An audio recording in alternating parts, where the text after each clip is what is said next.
I want to apologise for any offence that I caused with my post yesterday and any upset I may have caused to a lot of people. Welcome to WatchMojoUK, and today we're looking at scandals and controversies surrounding Britain's most popular celebrity chefs. And like in the chippy, fish on top. Before we begin, we publish new content every day, so be sure to subscribe to our channel and ring the bell to get notified about our latest videos. Teaming up with Shell. Hey guys, I'm going to show you 3 sandwiches from my range at the Jamie Oliver Deli by Shell. And it starts here with a ham sandwich, but not as you know it. Due to his general annoying nature, Jamie Oliver has found himself embroiled in many scandals. In recent years, there was the jerk rice fiasco and the failure of his restaurant business, but he also teamed up with oil giant Shell to flog costly sandwiches to motorists. I want to cut it in half now at a slight angle. And look at that. A beautiful roasted veg Mediterranean wrap with ricotta cheese. His so-called meal deal cost a £5, making it more expensive than the standard meal deals at nearly every supermarket, and featured unpopular choices like hummus and beetroot salad. As well as the food itself getting generally bad reviews, people balked at the idea of him taking money from Shell. After all, he said he cares about the environment and sustainability, but who wouldn't want to abandon their principles for £5 million? I'm going to make up a batch, take it down to Shell, get them sampled by the customers, and I'll jump out at them at the end and do a nice little surprise. Nigella Lawson's trouble with the tabloids. In 2013, the papers were awash with stories about celebrity chef Nigella Lawson and her second husband, Charles Saatchi, which resulted in a police investigation. I have to be honest, that to have not only your private life, but distortions of your private life put on display is mortifying. The couple went to court and got a divorce, but that wasn't the end. Their personal assistants went on trial for fraud and talked at length about Lawson's alleged use of controlled substances, which she later admitted, but said it was a result of the distress her unhappy marriage caused. You know, that there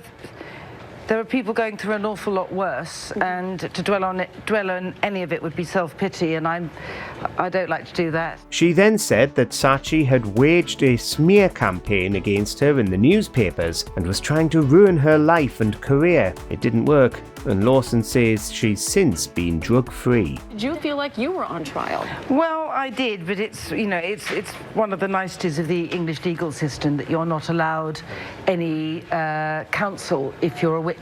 Placenta pate. Famed for trying to encourage Brits to cut down on food waste, Hugh Fearnley-Whittenstall has eaten all kinds of things. But one stands out above all the rest: human placenta, which he flambéed and pureed during a Channel 4 show back in the 90s. It was ultimately served as a pate on focaccia bread to the family of the mother who donated hers. Many people complained, with some complaints actually being upheld. Channel 4 was warned the segment was too taboo, with some MPs also voicing their outrage. In hindsight, it is a bit weird, but eating after birth has become more accepted, but perhaps it's best kept private and not served as canapés at a family gathering. Allegations against James Martin. Yes, we got some left. There you go.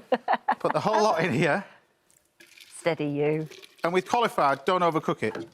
You know what I mean? News of this 2018 incident only came to light 5 years later, when various accusations of bullying during the production of James Martin's Saturday Morning appeared. Allegedly, Martin's temper came out when, while filming at his house, a drain became blocked. Lid on.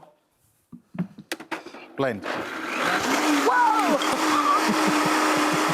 There were also issues with the production of James Martin's Spanish Adventure, where the complaint says that he reduced staff to tears. You're having a really good day, aren't you? Oh, James! He's since apologised and explained his bad mood as being because he was undergoing treatment for cancer at the time, and has said that he's learned his lesson. There don't seem to have been any incidents since, and his career continues. I know the time's gone. He's in my ear telling me he's gone. I know. James, do what we do and don't take any notice. He's going to say clear the shot. How can I clear the shot? I've got to do this as well. A Hollywood affair. My favourite bake when I was a child, actually. But, wow, okay. Is Bake Off the most wholesome show on television? That depends on what you think of Paul Hollywood, because he's had his fair share of scandals. Why is it so hard at the bottom, Paul? What's that? I don't know what I'm hitting down the bottom. I put some books in the bottom of it. In 2013, he cheated on his wife with Marcela Valladolid, a fellow judge on the one series of the American baking competition, America's first attempt at Bake Off. He then left his wife completely and shacked up with a barmaid in her early 20s, decades younger than him, though that relationship ended too. Have you actually tried this? No. It's absolutely... it's not edible. It's nice! His ex-wife has also claimed more recently that this wasn't the only affair and that he cheated many times during their marriage, saying that since their divorce she's regained her confidence and freedom. That has got to be the worst cake that's ever been baked in the tent. Ever.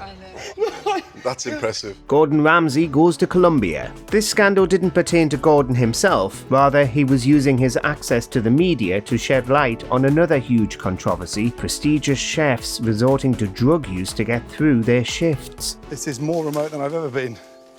The lab, finally. Substance abuse is rife in the restaurant industry because of the high stress of the job, and Gordon first investigated his own restaurants to test them for cocaine, finding that it was present. Now I've reached the lab, I'm about to find out just what goes into making this destructive drug. He then travelled all the way to Colombia to trace the production line and even met dealers back in Britain, all to try and tackle the epidemic. Shockingly, this got him in trouble with other celebrity chefs who said that he was tarnishing the industry by talking about this so publicly. When you see the bright white of that finished product, everyone thinks it looks classy, sophisticated, then they boast and show off to their mates.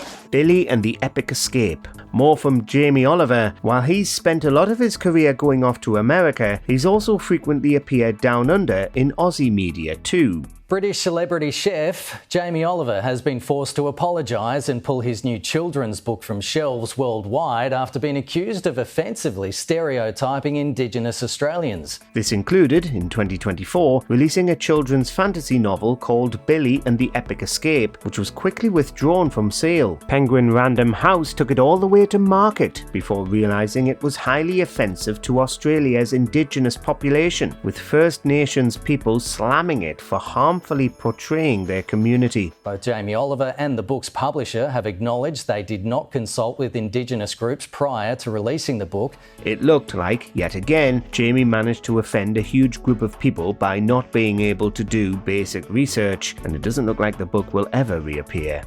I am devastated to have caused offence and apologise wholeheartedly. A side of chips. Fish and chips. And I think the very best fish to make fish and chips with is turbot. The original angry chef was Marco Pierre White, Gordon Ramsay's mentor, who remains notorious in the industry for his temper. Many times he's come under fire for his strong language and aggressive management style, including one incident where a chef alleged that White attacked him with a paring knife. But one of the most notable incidents was when a patron at one of his restaurants dared to ask him for a side order of chips. God, I always wanted to work in a chip shop. White prepared the chips himself from scratch and then charged a whopping £25 for his trouble, though apparently the bloke who asked for chips worked in the city and wanted to deliberately cause trouble. That's according to White himself. Drain, let them cool, but then fry them again at 130 degrees Celsius. And that's how you get the perfect chip. Crispy on the outside, soft on the inside. The rat-eating incident. Italian chef Gino D'Acampo was in the I'm a Celebrity camp in 2009, the year the celebrities got so desperate for food that they started eating the wildlife. I'm gonna have a rat tonight.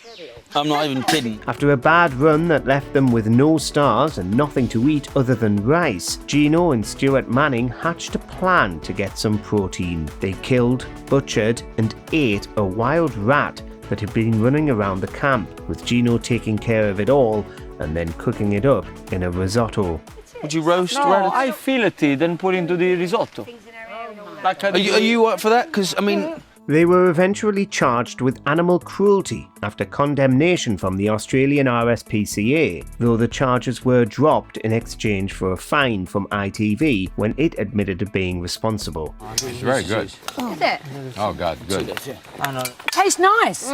Allegations against Gregg Wallace. I've been doing MasterChef for 20 years. Amateur, celebrity and professional MasterChef.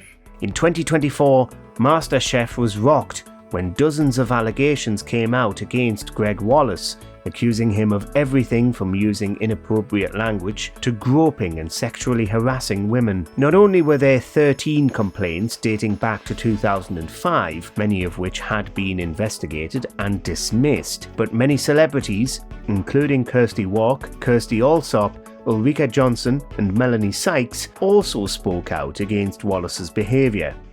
Now, in the newspaper, I can see the complaints coming from a handful of middle-class women of a certain age just from Celebrity MasterChef. His former ghostwriter made a slew of lurid allegations on Newsnight, while Wallace himself was making Instagram statements blaming middle-class women of a certain age for disliking him. One woman says he touched her bottom at an event, and another says he pressed his crotch against her while filming on a different show. In the wake of all this, accusations started flying about Gino D'Acampo too, with cooking shows in for a reckoning. Let us know in the comments which chef you'd never want to cook you a meal. But these allegations have gone up a notch and become less about inappropriate banter and now allegations of inappropriate touching or groping. Do you agree with our picks? Check out this other recent clip from WatchMojoUK and be sure to subscribe and ring the bell to be notified about our latest videos.